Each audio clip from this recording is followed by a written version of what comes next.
नमस्कार, मैं प्रतिमा पांडे। आप देख रहे हैं क्लाउन टाइम्स ब्रेकिंग न्यूज की खास खबर।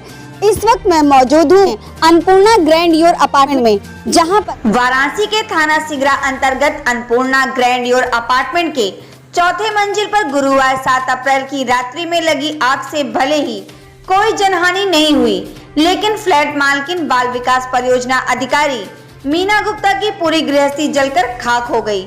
मौके पर पहुंचे फायर ब्रिगेड के कर्मचारियों ने काफी सूझबूझ और अपनी कार्यकुशलता के दम पर बहुमंजिला इमारत में फंसे सभी लोगों को सकुशल सुरक्षित निकालकर साहस का परिचय दिया, जिसकी हर ओर प्रशंसा हो रही है। भले ही आग बुझ गई, लेकिन प्रधानमंत्री मोदी के स्मार्ट सिटी बनारस के हाई प्रोफाइल फ्लैट में रहने वाले लोगों में दहशत और बिल्डर आरसी जैन तथा भवन स्वामी उमा देवी ढंढनिया व प्रभात कुमार ढंढनिया के खिलाफ गुस्सा थमने का नाम नहीं ले रहा। वाराणसी के कलेक्टर कौशल राज शर्मा ने जहां एक और फायर ब्रिगेड के जाबाज जवानों को फ्लैट में रहने वाले सभी लोगों को सकुशल निकालने के लिए पुरस्कृत करने का ऐलान किया है, वहीं दूसरी ओर इस हादसे के लिए जिम्मेदार लोगों के विरुद्ध जांच का भी आदेश दिया है। क्लाउन टाइम्स की टीम जब अन्नपूर्णा ग्रैंड योर अपार्टमेंट में हुए हादसे की पड़ताल करने पहुंची, तो फ्लैट में रहने वाले दर्जनों लोगों के साथ बिल्डर आरसी जैन के बीच फ्लैट में हुई आगजनी के चलते हुए लाखों के नुकसान और दोबारा ऐसा हादसा न हो, जिसको लेकर घंटों बहसबाजी चलती रही। आरसी जैन की कोशिश रही कि आगजनी के चलते हुए नुकसान की भरपाई के लिए कोई बीच का रास्ता निकल जाए। इसी बीच वाराणसी के लोकप्रिय पुलिस कमिश्नर ए सतीश गणेश मौके पर पहुंचकर वहां पर लोगों से बात की और आगजनी वाले हिस्से को भी देखा और चले गए।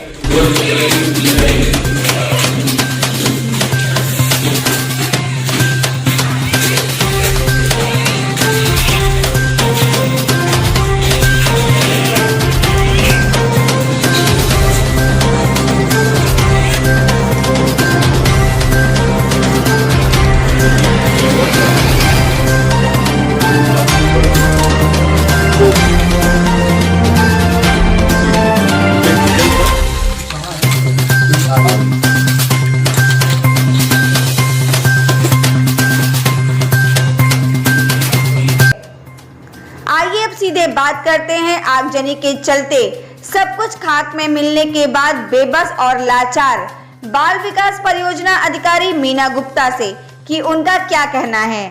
आइए बात करते हैं बाल विकास परियोजना अधिकारी मीना गुप्ता से और जानते हैं कि इनके फ्लैट में आग किस प्रकार लगी। आग कैसे लगी ये तो हमको पता ही नहीं है। दरअसल हम 7 बजे यहाँ कीर्तन खत्म करके हम लोग अपने घर गए और मेरे यहाँ शादी पड़ी हुई है, तो मेरे अपने बड़े वाले बेटा दरअसल वो नॉर्मली जाता नहीं है घर से बाहर, तो हम उसको ज़बरदस्ती कहे कि चलो बाबू लेके तुम्हारा बस कपड़ा खरीद दे, शादी में तुम पहन लेना। बस ये मलदैया मान्यवर में गए, वहाँ पे जल्दी से उसका कुर्ता खरीदे। भी मलदैया चौराहे पे थे ही, तब तक वो आंटी का फ़ोन आया कि अरे मीना तुम्हारे यहाँ हवन हो रहा है क्या, आग लगी हुई है। मैंने कहा नहीं आंटी आग नहीं लगी हुई है। हम लोग बस आए तुरंत और यहाँ पे जब हम लोग घर में गए तो देख रहे हैं कि पर्दे वगैरह में आग लगी हुई है। हम लोग ने सोचा कि पर्दे वगैरह में ही अभी थोड़ा सा आग है, अगर हम लोग फायर एग्जिट वाला डालेंगे उससे वो बुझ जाएगा। हम लोगों ने उसको खोलने के लिए गया तो वो वहाँ पे था ही नहीं, मतलब चाबी नहीं था। तो मेरे हस्बैंड ने क्या किया, पहले बाल्टी से पानी डाला 2 बाल्टी, लेकिन वो हुआ नहीं। उन्होंने उसको तोड़ के वो निकाल के करने की कोशिश की, लेकिन वो चला ही नहीं। बस वही जितना आग लगा था उसी आग से फिर धुआं होने लगा बहुत ज़्यादा। हम लोग नीचे भागे, मेरे हस्बैंड का पूरा हैंड कट गया, 12 टाँके लगे हुए हैं। सब लोग से चिल्ला रहे थे कि बचा लो। फायर ब्रिगेड वाले भी आए, लेकिन मेनली था कि जो ऊपर धुआं जा रहा था तो ऊपर से लोग फंस चुके थे। फायर ब्रिगेड आग बुझा देता, इस वाले बिल्डिंग में लगी हुई है ना, उसी में आग थी, इसमें और उसमें नहीं फैलता। लेकिन फायर ब्रिगेड को जान माल का भी ऊपर बचाना पड़ा, इसलिए फायर ब्रिगेड को ऊपर जाके लोगों को बचाने के लिए आग इस वाले में नहीं, मतलब पानी इस वाले में नहीं डाल पाया। पूरा घर A to Z पूरा जल गया, कुछ भी नहीं बचा। मतलब एक कपड़ा भी कहें कि अपने लोग के अंडर गारमेंट भी बच जाए। पैसा, ज्वेलरी, फ्रिज, AC 4-4, गीज़र 3-3, हम लोग के जो कैश रखे हुए थे, ज्वेलरी रखी हुई थी, सब कुछ। अभी तो हम लोग रखे हैं कि कम से कम कुछ सफाई में कुछ भी निकले, कुछ नहीं है। आप देखिए जाके मेरा घर जितना अच्छे से सजाए थे कुछ भी नहीं है, कुछ भी नहीं है। मतलब पूरी तरह से हम लोग बर्बाद हो, बस 6 महीना भी नहीं हुआ। 28 अक्टूबर को हम लोग आए थे, नवंबर, दिसंबर, जनवरी, फरवरी, मार्च, अप्रैल, 6 महीने भी नहीं हुए हम लोग के घर में आए और मेरा घर पूरी तरह से राख हो गया। अब आपकी जो है ये ऋषभ चंद्र जैन जी से क्या मांग है?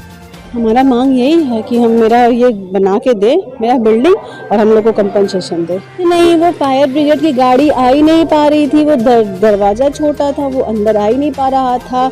और फिर जो आगे छोटी वाली फायर ब्रिगेड की गाड़ी थी, अगर वो आगे बढ़ जाती तो बड़ी वाली आगे बढ़ जाती। बड़ी वाली बेचारी अटकी हुई थी, यहीं से सारा बुझा रही थी, वो अपना जो सीढ़ी होता है उसी को बढ़ा के। पैसेज भी बहुत छोटा था, निकलने का रास्ता नहीं था, सब लोग इधर उधर भाग रहे थे। एक ही सीढ़ी है, वो लिफ्ट बंद हो चुकी थी लाइट जाने से, सीढ़ी से कोई आ नहीं सकता था क्योंकि इतना ज़्यादा धुआं था। धुएं से सब लोग बहुत ज़्यादा परेशान हो गए थे। हमारे भी हमको मेरा फ्लैट बना के दे जैसे मेरा फ्लैट था और हमको कंपनसेट करे। वो कितना आप मांग रही हैं? मेरा फ्लैट, ये तो पहले हम तो फ्लैट खरीदे, इसका 50,000 रुपया इसका हम EMI देते हैं। अभी तो हम EMI दे भी रहे हैं।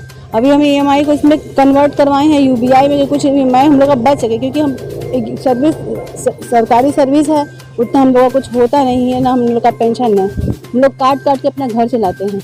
मेरा घर जैसे था एज इट इज़ मेरा घर बना के दे दो। मेरा बस यही चाहिए कि हमको मेरा घर दे दो, मेरा कंपनसेशन दे दो। बस हमको जहाँ हम जीरो से थे, हम जैसे ही आए थे वैसे ही चालू कर लेंगे, लेकिन हमको बस मेरा घर बना के दे दो और हमको थोड़ा सा कंपनसेशन दे दो ताकि हम खड़े हो सके, बस।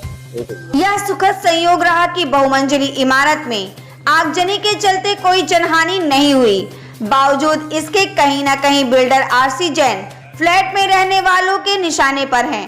आइए सीधे बात करते हैं पूर्वांचल रियल एस्टेट एसोसिएशन के अध्यक्ष ऋषभ चंद्र जैन से कि उनका क्या कहना है कि ये हादसा कैसे हुआ और जो पीड़ित हैं उनकी आप क्या मदद करने वाले हैं।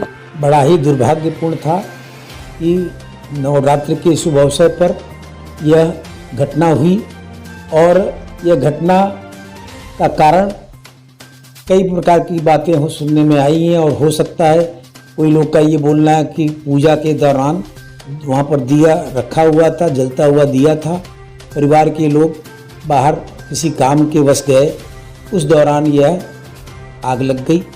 और या किसी ने कह दिया कि शॉर्ट सर्किट, ये तो मैं नहीं जानता, मगर ये जानता हूँ कि जो कुछ भी हुआ बहुत ही दुर्भाग्यपूर्ण था।